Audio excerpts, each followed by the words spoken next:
My cousin Frances once said she'd drive clear across the country to shake Donald Trump's hand, so I've offered to drive her myself. She's 93 and I'm 43, but we're practically best friends.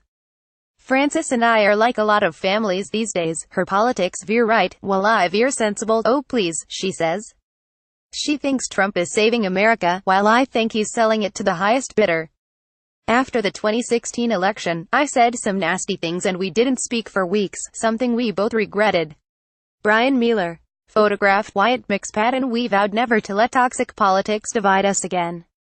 And now that it's tearing apart families and neighbors across our country, it worries us both.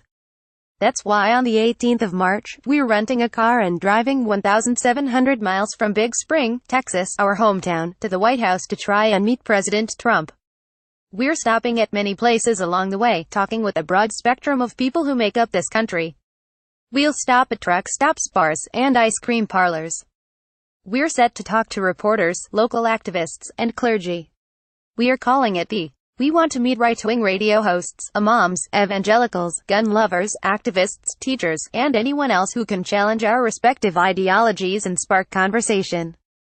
We'll go through Oklahoma City, St. Louis, Ferguson, Indianapolis, Columbus, down into West Virginia, and onward to D.C. More importantly, we need you to help us get into the White House, where Frances and I hope to share with President Trump the story of our friendship and adventure and what we learned from a nation that wants to mend and heal. For Frances, the trip is a fitting hurrah to an already dizzying political life. Back in the 1960s, she was a foot soldier in the swelling conservative movement, working for Senator Barry Goldwater and later befriending Phyllis Schlafly to help defeat the Equal Rights Amendment. Frances campaigning for the Arizona Senate candidate John Conlon, in Phoenix in 1964. Photograph. Bryan Mealer. I only found out about her 3 years ago while researching my book, The Kings of Big Spring. No one in my family knew she was still alive. When we finally met, she sniffed out my political leanings right away.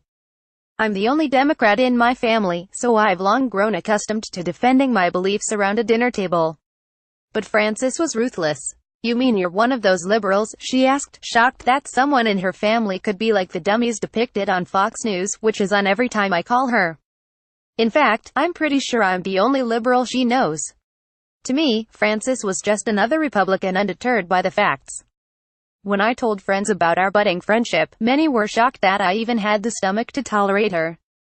But she was my family, and I'd only have one. Plus, I do love her company, even if we argue constantly. Most coastal liberals have never had a real encounter with a conservative, and the opposite applies in flyover country. We sit in our airtight silos and turn our fellow Americans into monsters while our children listen. We're angry all the damn time, and for many good reasons. But frankly, I'm tired of being angry. When Frances said she'd like to meet Trump, I bit my tongue and saw a chance to address this anger and division in our country while having some fun. We'll go together, I said. I'll drive. Can you help Frances meet her hero Donald Trump? Can you offer suggestions for their trip and guide their wheels as they go? Send tweets to @BryanMealer, email him at acrossthegradedividedtour@gmail.com, or post a comment below.